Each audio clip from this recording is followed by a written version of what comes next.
All right, we ready to rock and roll, guys? Let's rock.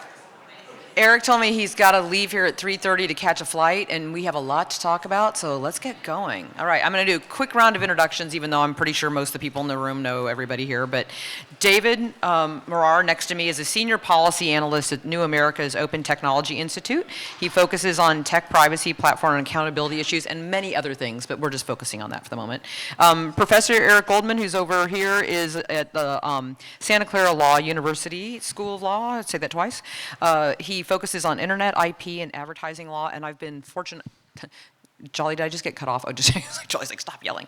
I've had the good fortune of being on panels with him before. Always a good, thoughtful conversation.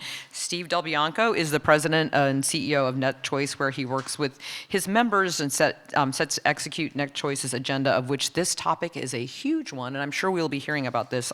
He also focuses on internet governance as well as online speech and consumer protection. And Susan, I'm going to enunciate your last, Banesh, ooh, it's so pretty, I'm going to say it again, Banesh, is the executive director of the Dangerous Speech Project and faculty associate at the Berkman Klein Center for Internet and Society at Harvard, where she works on international law, human rights, and freedom of expression online. And I was just saying to Susan, I was in here for another conference, she's going to have to manage that, yeah. Okay, be gingerly. Very good. Okay, so I'm going to just dive right in with questions if you kids are good with that. And these are the questions for my next panel. So Steve, you've been doing a lot of work in the States these days. Tell us about some of those lawsuits you've got going on. Thanks, Shane. Appreciate it very much. And congratulations to State of the Net for 20 years. Really amazing. Tim was lamenting the fact that so many of the issues we're talking about are the same issues that we've been dealing with for almost 20 years. And in the states themselves, they will often step in to fill a vacuum if they perceive that Congress is not stepping up to regulate. But just as likely, state lawmakers, of which there are 5,000, run roughly 2,000 bills per state per year. That's 100,000 bills in a compressed framework of several months. And it only takes about 10 days for a terrible idea to become a law in the state capitol. And all of those bill introductions, as well as the hearings, are fodder for town halls and fundraising at the state level. And they're messaging bills. They're messaging bills much like what an earlier panel today talked about with regard to bills that were in Congress, or the hearing that we saw last week. So we do our best to testify. We show up, NetChoice shows up with written testimony.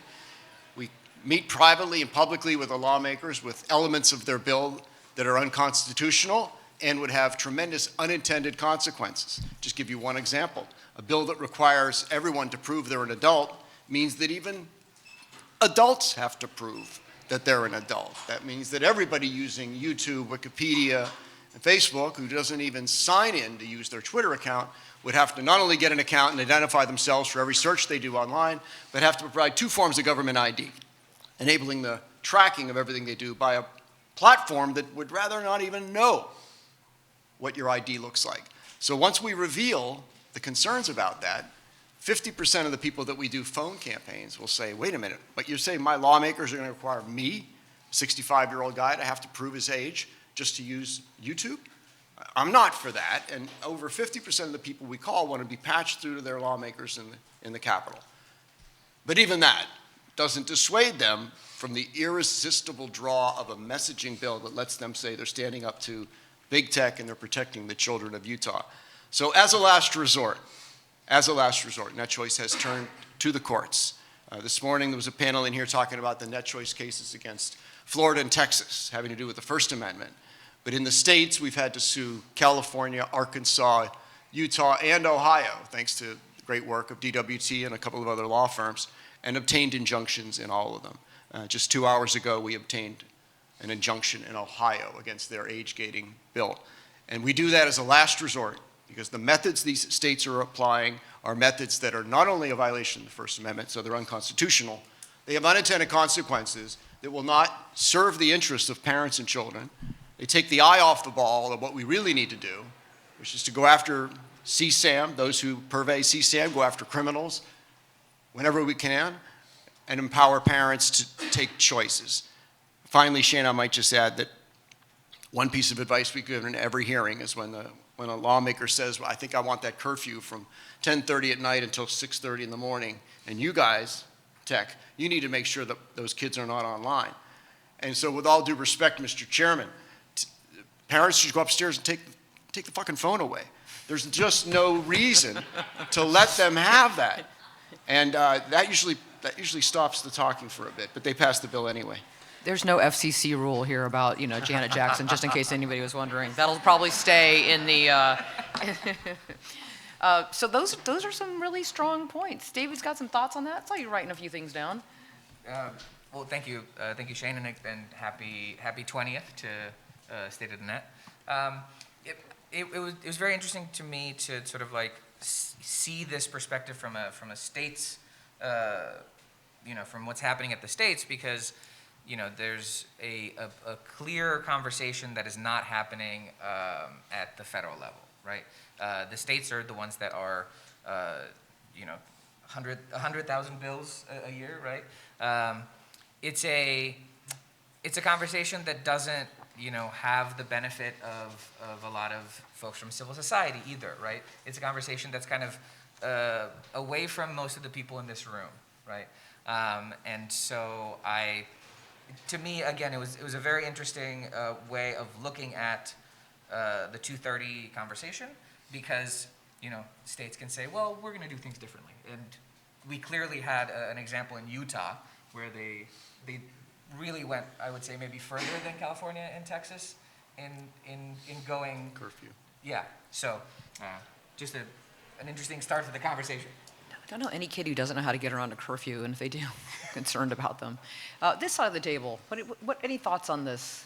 And also the challenge of, like, where are we pushing this onto the states because we have not done a nice, we've had a hard time with this at the federal level. So I'll add that to the mix. A hard time, may I? Yeah, sure. Please. Hard time is a very polite way of putting it. We already have got some discourse norms on this panel that I'll be happy to join into when the time is right. This is a free-for-all. There's no time. The time is now. Go for it. So, first of all, on the federal level, I would just remind you that during oral argument in the Gonzalez case, 3 of the justices said versions of, I am confused. One said, I'm confused. Another one said, I'm thoroughly confused. And another one said, was it totally confused? Very confused. And Justice Kagan said, well, we are not 9 experts on the internet here. And that was also a beautiful example of understatement. That is the case, obviously, in the courts. It is also the case in Congress, and it has been for a long time. I'd like to, since in some way we're invited to talk about Section 230, which is old and hoary now, nearly 30 years old, I'd just like to remind us that Section 230 emerged from, more than anything else, a defamation case. And defamation is a harm brought about by usually one person, natural person, against another one. That is to say, it is a personal harm. It generally, 2 things. Number 1, very rarely implicates children. We are, after all, that is to say, also legislatures and courts are either genuinely worried or in some, to put it politely, useful but disingenuous way worried about children. In any case, defamation, the root of Section 230, generally doesn't have anything to do with children, and secondly, doesn't implicate public order. Now the sorts of harms that those who would wish to improve things by regulating are concerned about are public, collective level harms brought about by types of content like disinformation and extremism, and therefore they call for a different kind of thinking, different sorts of solutions. And then I wanted to quickly say one other thing, which is that this panel is about finding the balance between speech and regulators or would-be regulators. There is one factor and one group of stakeholders who are terribly left out of efforts to find this balance in almost all cases, and those are researchers and research itself. We have heard today already so many examples of bills and regulatory initiatives that purport to protect children, but either wouldn't or also would bring about lots of other harms. In most cases, design interventions are invented and carried out by tech companies without any real knowledge of what they do, of what sort of effects they have. There has to be space for rigorous research to determine what the real effects are in order to make sensible policy choices, whether you're trying to protect against defamation or against big collective harm. So that has to be added to this effort to find a balance. So I want to come back to the research question in just a second. I think it's a really good point. But Eric, why don't we have you comment on this? I do want to thank the State of the Net organizers for putting this panel and conversation together. What a great opportunity for us to celebrate 20 years of successful policy discussions. And actually, the question you tee up is even older than State of the Net. This is a 1990s question. What level of government is the appropriate one to regulate the internet? And really, you could summarize it in 4 ways. You could say international regulation, national regulation, state or local regulation, and then what we discussed back in the 1990s was some form of internet-specific regulation or self-regulation. This is not a new question. This is baked into our Constitution, this allocation of responsibility between national and state regulation. But the internet is different than the questions that they were trying to answer back in the 1780s.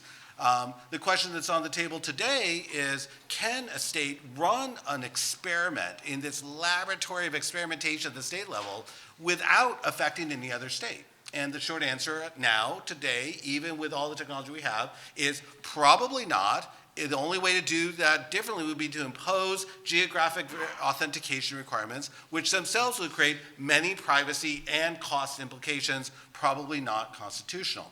So if we don't do that, then the question is, how can a state launch an experiment in this laboratory experimentation, federalism at its heart, let the local conditions dictate what local solutions are best? None of that makes sense for the internet. It's like apples and oranges. And so we're seeing what it looks like when the states unleash the beast. What it looks like is they pass messaging laws that were never designed to actually be good policy. And then, and I use this metaphor in my blog, the dog catches the car, and then we take it to court. And guess what happens? The dog doesn't fare very well. So they're going to keep yapping, but they're not actually solving any problem. They're only creating them.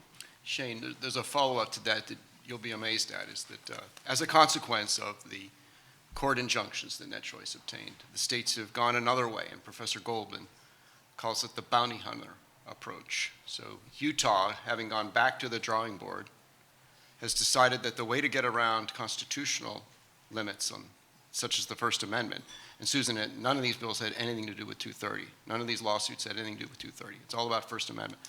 So they've decided they're going to copy the Texas abortion law and simply empower the plaintiff's bar to bring causes of action, okay, with $10,000 minimum damages per violation. So the new bill in Utah is, as Eric says, a bounty hunter bill, and it's already being copied in other states, and I predict it's going to be in several more states before the end of the spring terms of state legislatures. But consider that what it does is it enables the plaintiff bar to sue any social media company for an adverse mental health outcome arising in whole or in part from their excessive use of the social media companies' algorithmically curated service. It presumes that harm was caused. That's in the law. Presume harm was caused. Presume that the use was excessive, unless the platform shows it does things. It limits any minor, which is under 18, from using social media for more than 3 hours in any 24-hour period across all platforms and devices. Eric, when you catch that car, how are you going to implement that, I would wonder? Restrict the minor. Anybody under 18 cannot be on a social media between the hours of 10:30 p.m. and 6:30 a.m. A parent or guardian has to consent to a minor's use. You have to disable any engagement-driven design for showing content that I'd like to see because my friends like to see it. And you have to put content, this is the best, you have to display any feed in the order in which it was posted, rather than using any algorithm. Well, order in which it was posted is an algorithm, but they're really saying that you have to, all feeds need to be reverse chronological without regard to the age-appropriate nature, without regard to whether their friends or pages that they follow are putting out content that they like to see. So it makes social media completely unusable, and perhaps that's the intent. And it will, in fact, change the entire landscape of the country if those lawsuits at $10,000 per violation are unleashed on any social media site. Anyone want to, before I move on, thoughts on that one? That one's a pretty big one. That's kind of news to me. I do want to mention just briefly about these bounty laws, because they're really, I mean, such deeply insidious policies. I remember when I went to Cuba on a educational research trip, and they were talking about how they have the neighborhood watch programs, which is that there's incentives for neighbors to call out any behavior by their peer neighbors that are not in interest of the Cuba Communist Party. And so it basically turned everyone into surveillance mechanisms of the state. And I was just skeezed out by that, because that's not how we run it in the U.S. Or maybe we do now. Maybe we all are each other's keepers, and we are all responsible for going and effectuating lawsuits that are designed to basically be proxies of a censorial government. I will point out that the main reason why you do the bounty program isn't because that's a good enforcement mechanism. It's a terrible enforcement mechanism. The plaintiffs have all the wrong incentives if the government actually cared. But the reason to do is because it avoids constitutional review in court. It delays the constitutional review until after a lawsuit's been brought, which means that if no one ever brings a lawsuit, you just have this sort of Damocles hanging over the entire industry, because everyone's concerned that they could be subject to thousands of lawsuits, none of which have yet been filed, that would trigger the ability to challenge it. So whenever you see these bounty laws, you should assume that whoever's doing it knows what they're doing is unconstitutional, and they're doing this solely for the purpose of avoiding constitutional review, not because it's in the best interest of their constituents.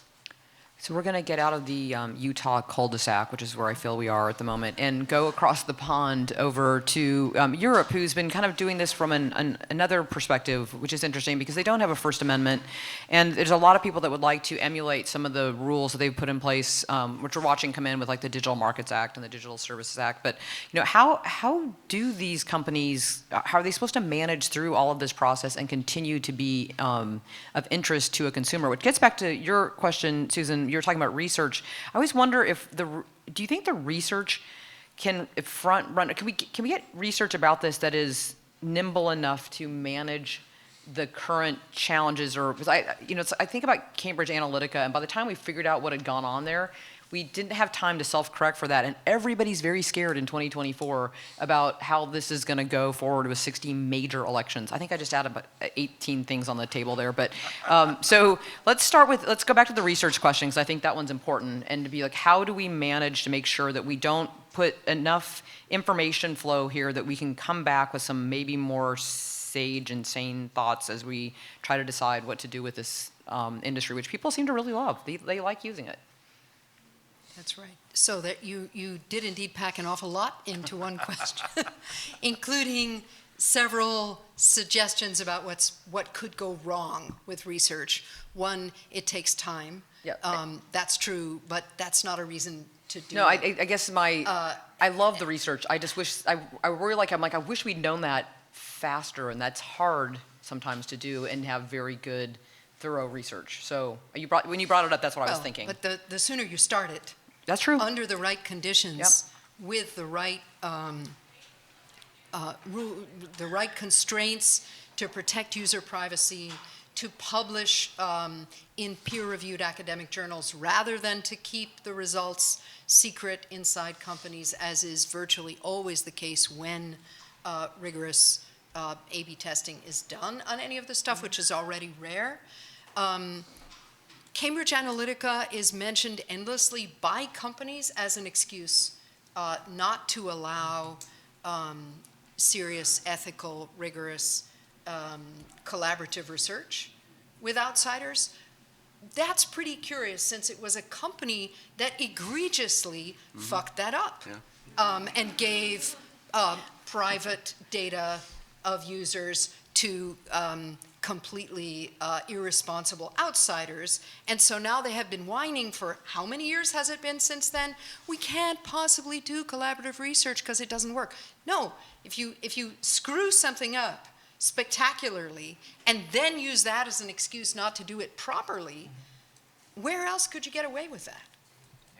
So I also can't fail to mention the Coalition for Independent Technology Research, which 4 of us founded a couple of years ago, and which is now up and running vigorously and inviting members so that we can promote and bring about rigorous research in collaboration with companies, independent of companies, and also hold researchers to high standards and in fact get this stuff done, get some useful findings.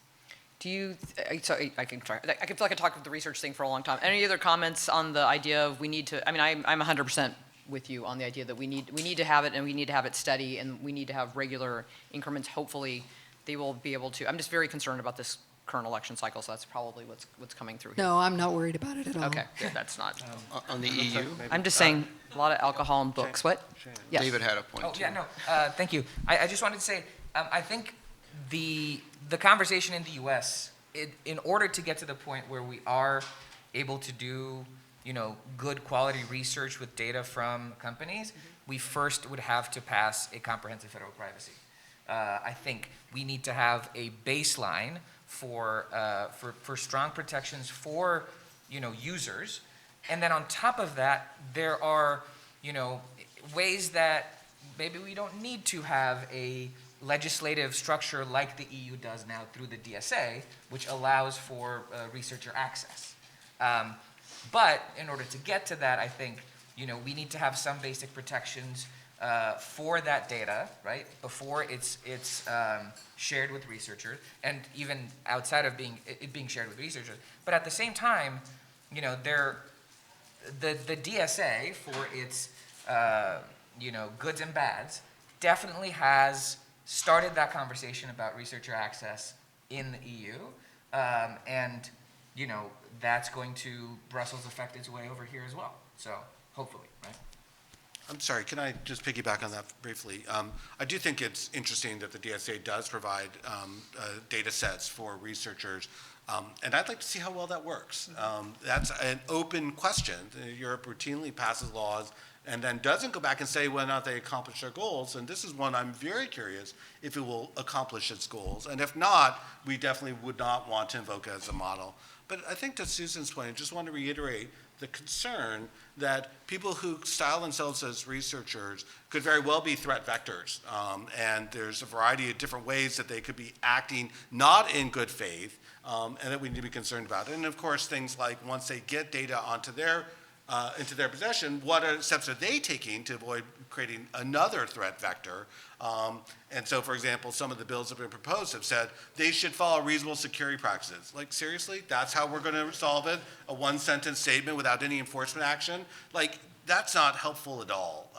So in order for us to have, I think, a productive policy discussion about how we can enable researchers, we have to acknowledge them as a threat vector and build a robust infrastructure to contain the potential risks and make sure they're offset by the benefits.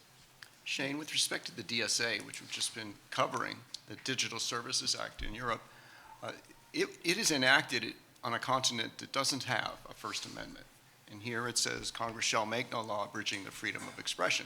That doesn't exist in Europe or anywhere else for that matter. And absent that, Europe has, for centuries, enacted laws like French laws prohibit criticism and parody of the president. The Austrian and Finnish laws criminalize blasphemy. Hungarian laws prohibit any pro-LGBTQ plus content if it's accessible to anyone under 18.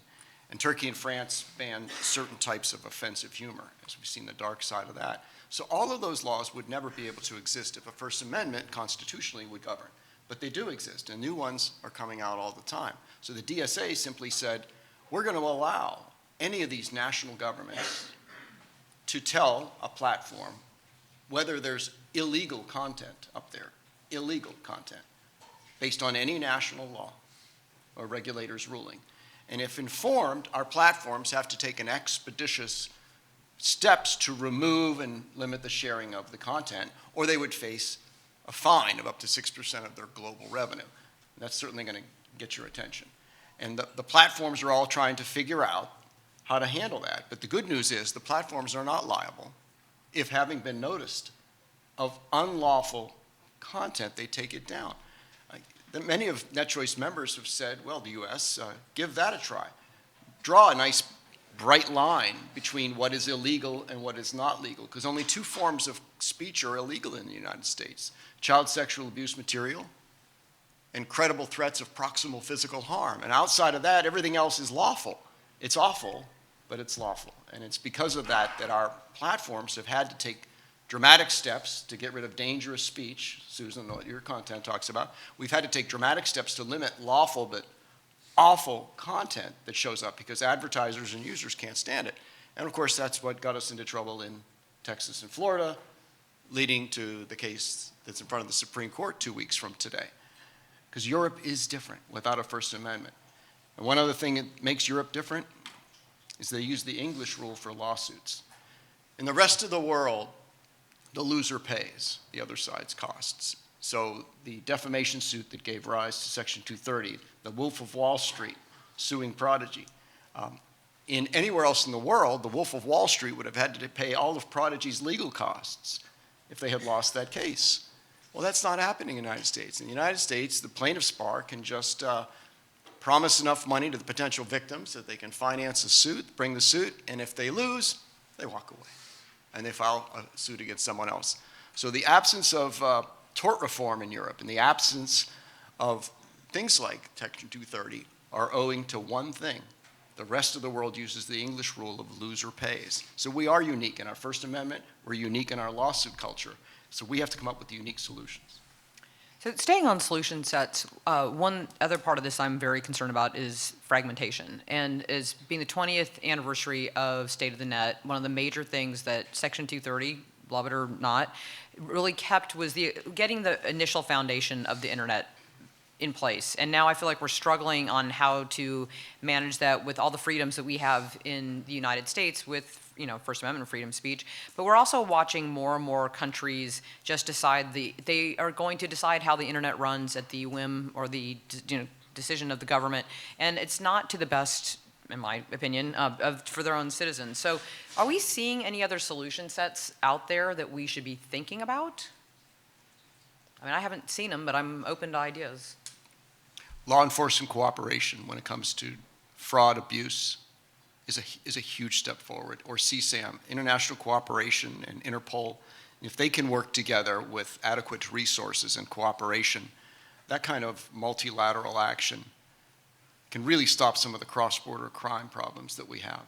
And there was a panel earlier today where Maureen Flatley talked about the need to go after the criminals. In fact, Section 230 only says it's the criminals you have to go after. You don't go after the platform that they may have used to put their content up.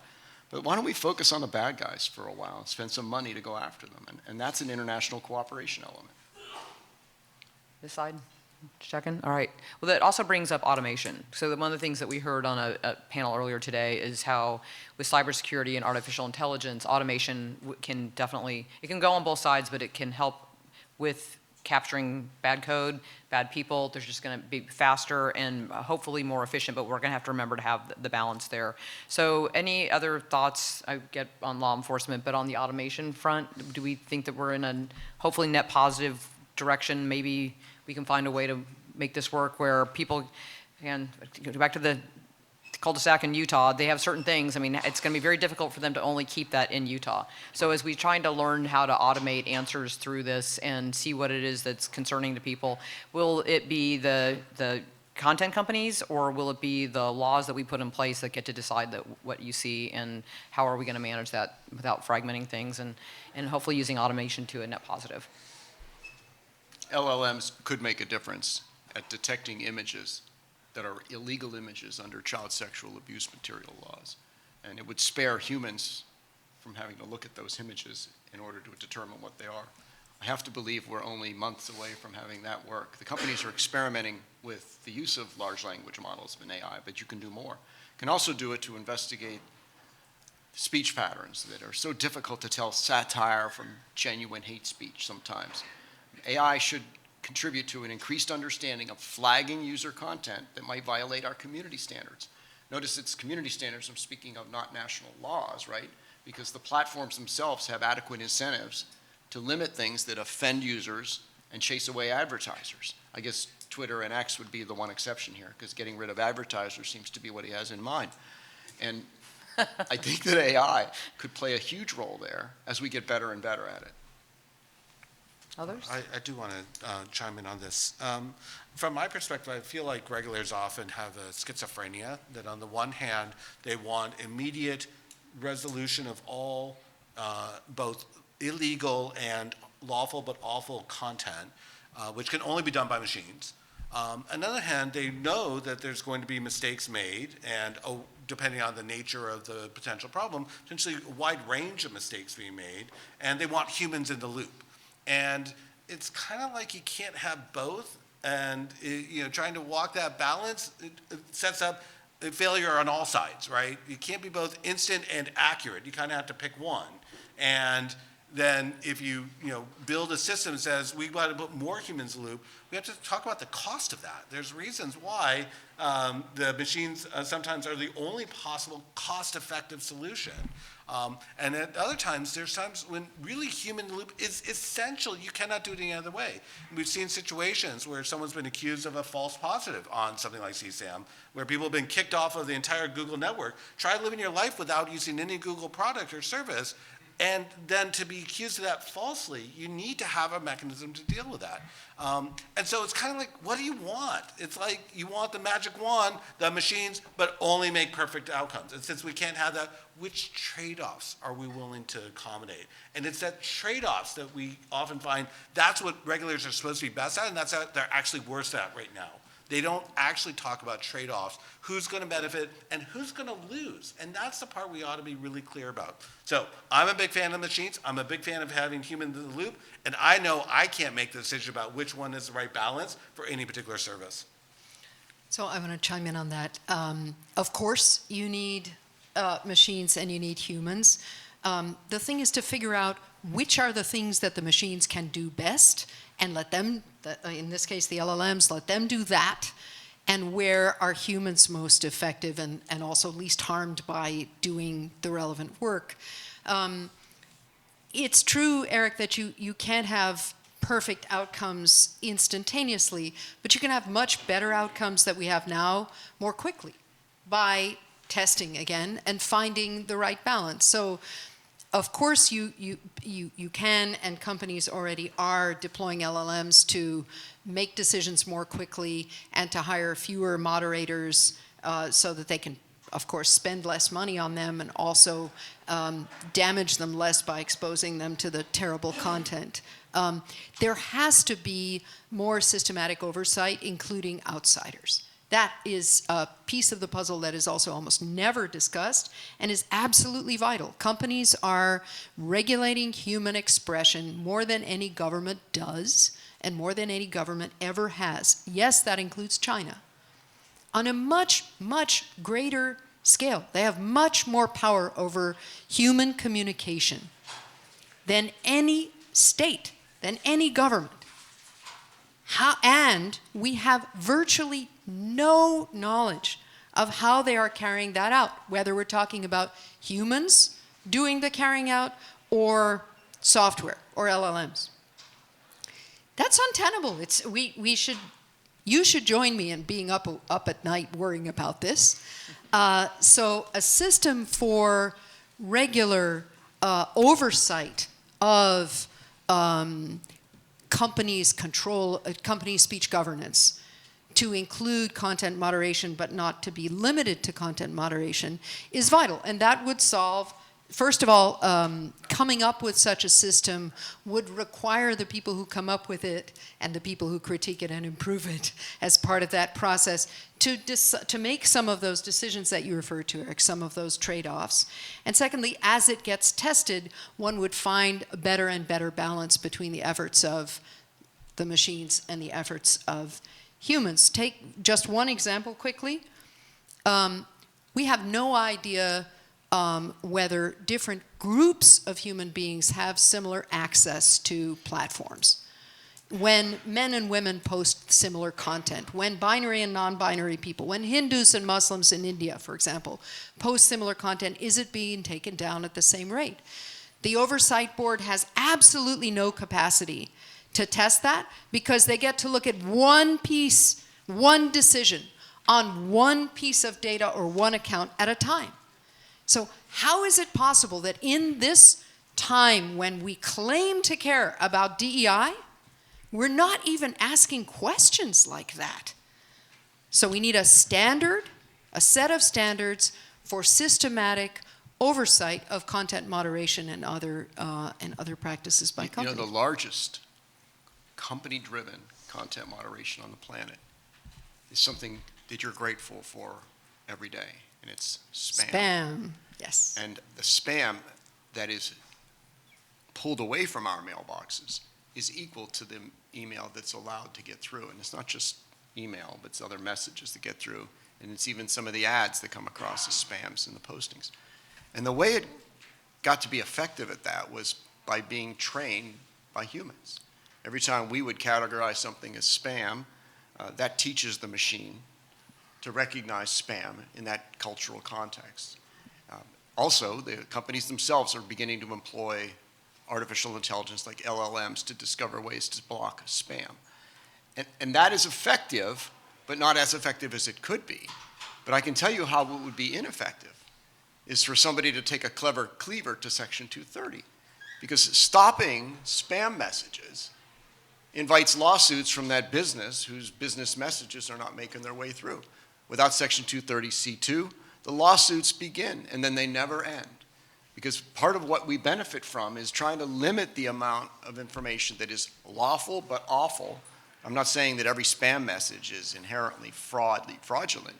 It's just something that the platforms and the ISPs think that their users would prefer to do without. They know that their advertisers don't want to show up next to that. So some of the content suppression, you can study it, but it's extremely, Susan, challenging to study that since that user, that machine learning that goes on for spam, it's changing every nanosecond based on the experiences of new forms of spam and what users are categorizing as spam. David, go ahead. You wanted to respond? Just one sentence. It doesn't.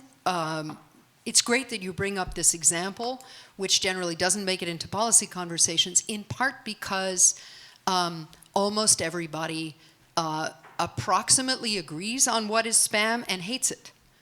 So think of the contrast between that and other forms of content that various different stakeholders would like to restrict. But for that reason, is a very interesting case study. I just wanted to add, at the beginning, Steve talked about the 4 levels and said international, national, state, and then self-regulation. There's one more in between, and that is multi-stakeholder collaboration. It's not just industry self-regulation. It's having civil society at the table with a voice, with some level of power to talk things through, right?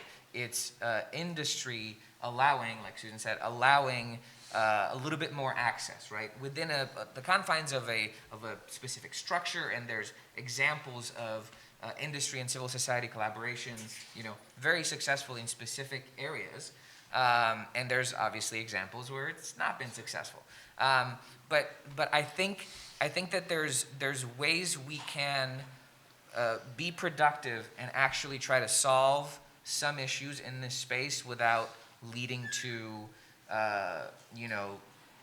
regulation that goes the way of what's been happening in parts of the states, or, going to a point where you're whatever you do then gets up to the Supreme Court to deal with it. So I think that it's important to realize that we're not in this binary of, if we don't regulate, then it's up to only the companies to do something. There is another way forward, and that way forward is to bring in civil society, is to have these voices at the table that then also have the knowledge from industry, right? That says, hey, here's how our algorithms work, right? You can have it at the level of the industry, you can have it at company level, and the Facebook or the Meta Oversight Board is an interesting example, but it's not built for that, right? It's built for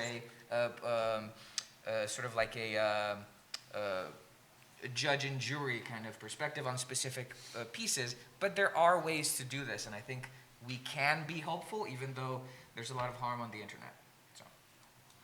Shane, for 20 years, we've worked together at the Internet Governance Forum, at ICANN and other multi-stakeholder bodies where civil society, business community, and governments occupy the same space. And ICANN might be the exception because it is very much non-governmental controlled.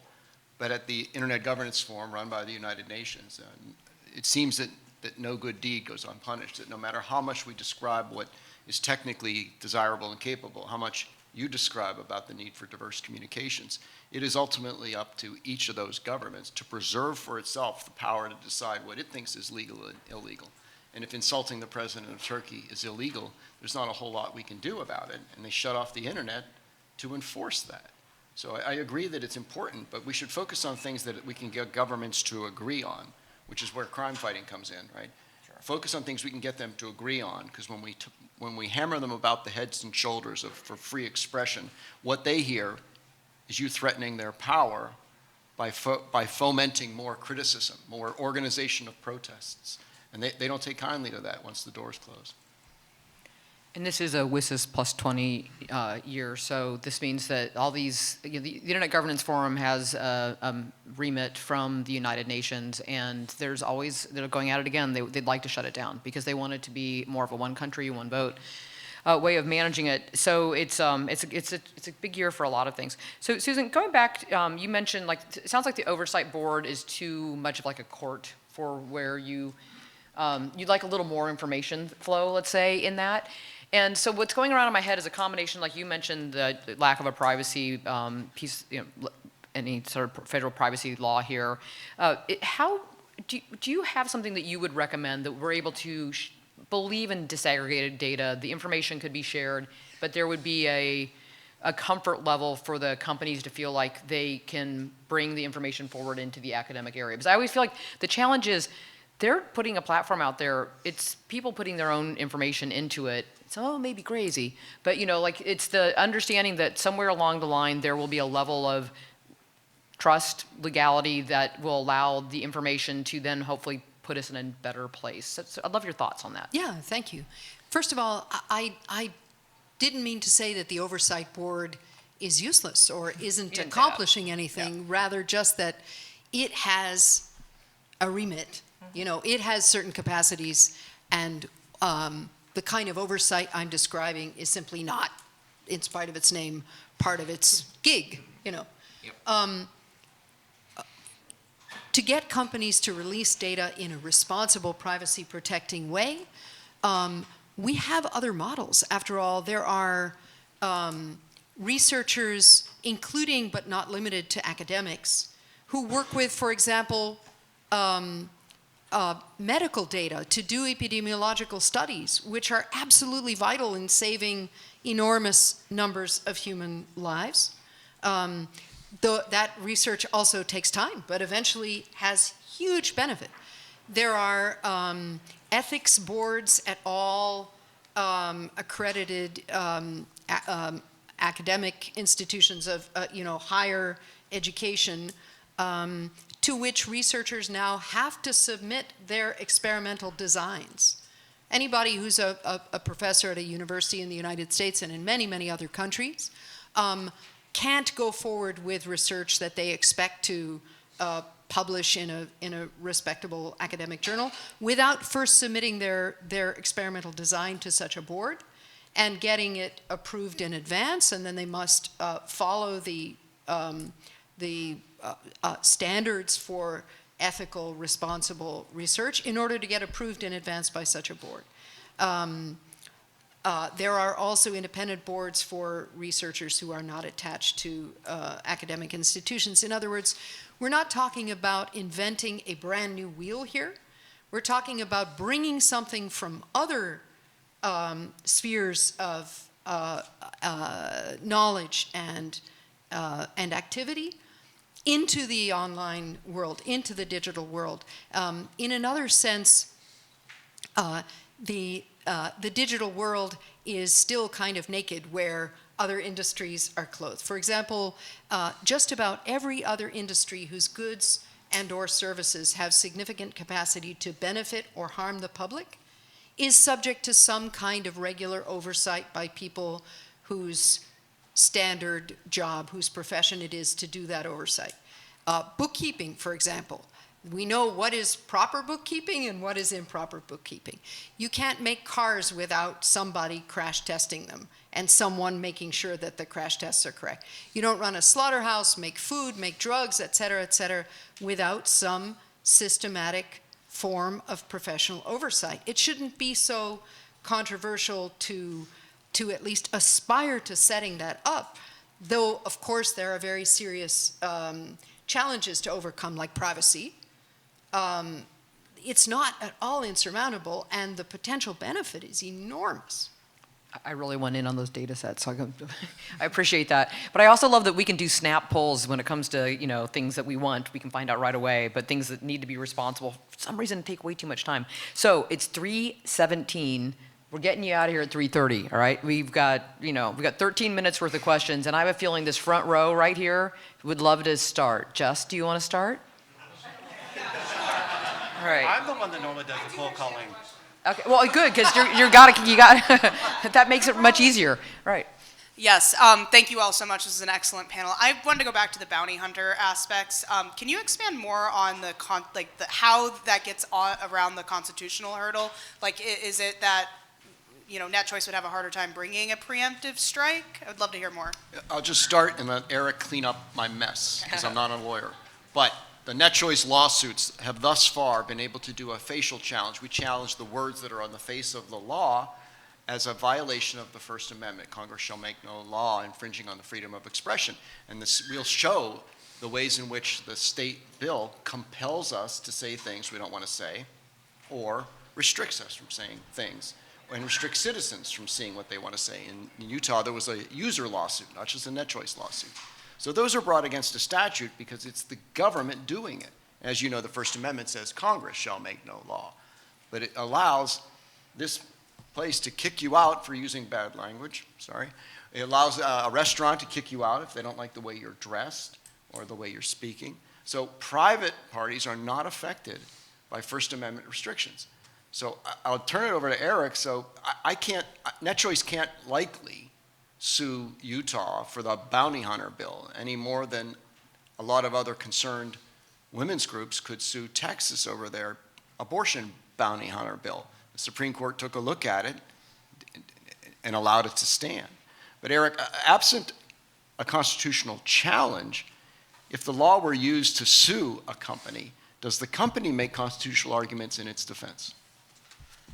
Yeah, the reason why it can't be challenged facially is because there's been no actual harm yet because the lawsuits haven't materialized. And so the courts can say that there could be harm, we don't know, so we'll wait and see. And so it's not that they're saying there never could be constitutional scrutiny. They're saying it's not timely yet, we don't have enough facts to discuss to make the constitutional analysis.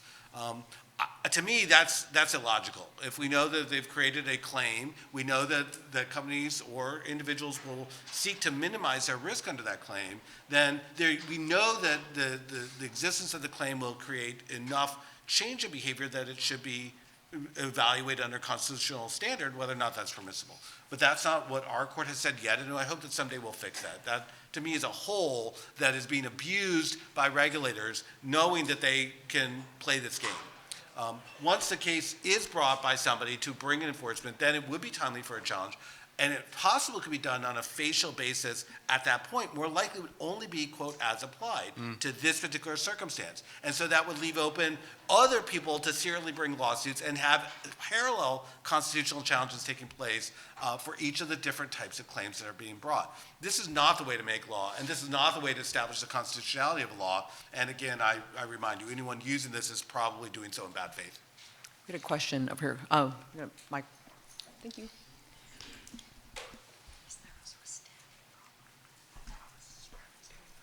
If you can introduce yourself. Yes, sir.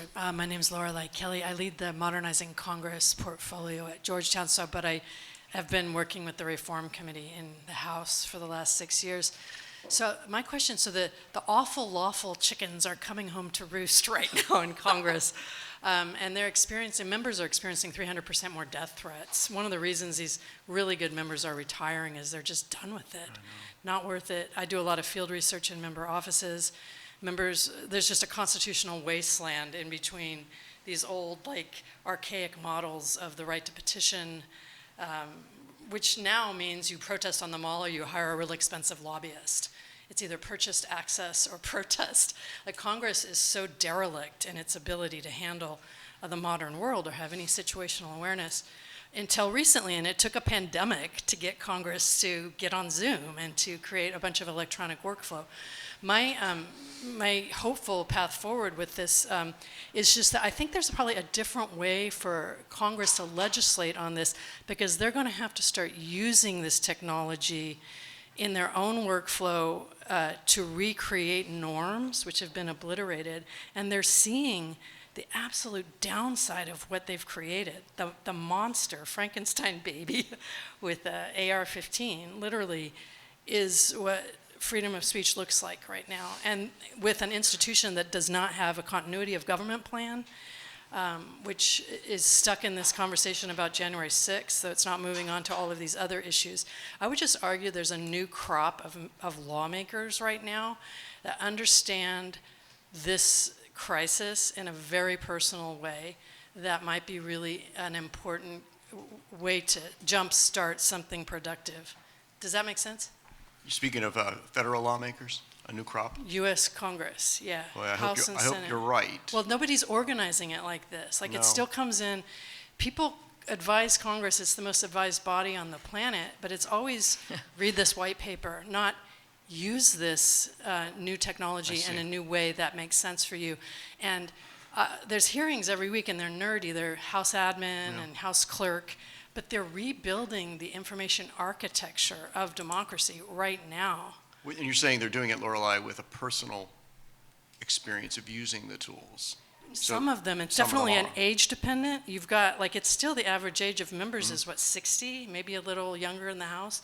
But you've got this crop of younger generation who are brand ambassadors for this conversation. It's not strange for them. Yeah, and some of them will start to use social media, and they may notice that they get a lot of these threatening messages, maybe not even directed at them, but directed at others. Yeah, I was at a meeting on continuity just 2 weeks ago with Democrats and Republicans across the board. Yeah. So they're all seeing it. And Yes. there's a mistaken notion that the social media firms have some algorithm that assesses the content of a threat and rates it on, ooh, how enraging might this be? If it rates highly, let's share it a lot. And you have to understand, and Susan, I hope your research will help you confirm this, but that isn't what happens. The sharing algorithms are based on things that your friends, people that you have followed and liked, what are they looking at and sharing? And so it's based on association. Oh, wait, that's another First Amendment protection. Congress shall make no law abridging the freedom of association. So people associate with their crowds and pages on Facebook and X and YouTube, and that is why they see more stuff that maybe takes them down a rabbit hole. But the companies do not rate content for its enragement potential. They simply share content that is engaging with the people you have engaged with, right? So given that, our lawmakers, hopefully, Lorelei, are going to see that the crowds that they are engaged with and the people that follow them are sharing things that are really inappropriate. I don't know what they're going to do about that in a country that is governed by the First Amendment. Do you have any suggestions? I think what's obvious to members of Congress is that we're letting the Second Amendment kill the First Amendment. The through line of violence as speech is the problem right now. And I mean, I'm from rural America. I saw the people circling in the parking lot. If you have family members who are election administrators or volunteers, they're all having to learn duck and cover and tourniquets for 2024 election. Like, nobody wants to talk about it because it's ugly and unfortunate, and we let it happen. But I do think that it's a way that brings this crisis of what do we do with this First Amendment? I mean, part of it is like, the first branch of government is the largest publishing entity in the world, probably, right now, among them. All of the memory of democracy is in it. All of the agency, every member of Congress is a publisher. But it's not organized in a way that is competitive on behalf of public goods and norms, and I think that is what's changing. It can actually be a player for the good stuff. And I don't hear anybody talk about this anymore, I think because everyone's given up on it, but it's really a possible pivot right now. So I'm just saying that that's hopeful, deserves to be talked about.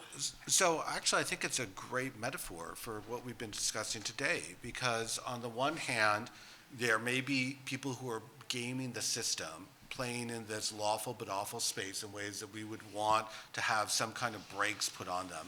And others are just committing illegal acts that are clearly illegal, and that there may be inadequate enforcement of the law to punish those people who are making the death threats. Literally, I think we don't have a law enforcement infrastructure that could handle all of the people who are making things that are clearly illegal, not just free speech, but literally crossing that line. And so what do we do about pouring adequate resources into an enforcement effort? What do we do about insulating the members from this lawful but awful torrent? And what do we do to change the discourse among our politicians? Because some of our politicians are encouraging that kind of behavior and are not punishing their colleagues for engaging in that behavior. And unsurprisingly, the American people take their signals from their leaders. So this is a super complicated problem. It's a metaphor for everything we're discussing. There will be no single fix. But what I heard from you is maybe we need more criminal enforcement on this behavior, and I would support that. I was also reading The Economist this past week has an article about people are actually getting back into smaller groups. It's more WhatsApp chats, some iteration of that signal. So it's going to be harder to manage the conversation the way people want the platforms to manage it because they're not taking place. I realize that WhatsApp's also in a meta product, but it's the dynamic has changed and they're getting away from the bigger conversations back into the groups, and then you just have circular intelligence, which is very scary. All right, we have time for one more question, and then I'm going to kick Eric out. Over here. Again, Mike, sorry. Right around the other side of this column here. You two have made friends. Good job. Okay. Hi, I have a comment, actually, to follow on what you just said, spending a lot of time on the Hill. One of the major problems we have with policymakers and their staffs is that they have no subject matter expertise at all. Whether the technology issues or the First Amendment issues and the legal and privacy issues. And I think if there's one thing we really need to do, it's to invest in sending well-informed young people to work on the Hill and staff these guys, because most of the ideas that they're putting forth are coming from outside groups that are, have invested self-interest, and then of course looking to feather their own nest. So can I just make a slightly, so as a former staffer on the Hill, as probably 80% of this room is, if not more, you're expecting a lot of people to be subject matter experts on everything. And that is, you go in and you expect them to be agriculture, defense probes, blah, blah, blah, blah, blah. So understand that everyone's trying, and I get your point. Your point is we need to have a better, level of information at all areas, but it's not because they're not informed, it's that they're dealing with a lot. I spend a lot of time on the Hill, and I just would, to clarify, at least on the committees of jurisdiction, because when I debriefed the Senate Judiciary staffers last week after the hearing, it was mind-boggling because we're asking them to do a tremendous amount and not very well paid for it. You had a comment. I just wanted to say there's great programs that are trying to deal with that. Within New America, there's a program called Tech Congress, which is setting up offices on both Democratic and Republican with great people that have a lot of that expertise. And there's other programs that are trying to do that as well. So I think it's also a challenge, like you said, of a lot of those people being put into a situation where they have to be experts on a lot of things, and maybe bringing in specific experts in would be a way to handle that. But And Shane, just to point out the obvious, one of the best ways for tech staffers to get technical expertise is to come to State of the Net. And we're so thrilled to have it here and to be a part of celebrating its 20 years. Good thing Thank you. C-SPAN's covering all of this, and it'll keep going. And you can also watch it on the State of the Net internet education channel. So Eric has to go, which means that we have to stop talking out loud. But you all are welcome to come talk to the panelists. Please help me thank our panelists for a wonderful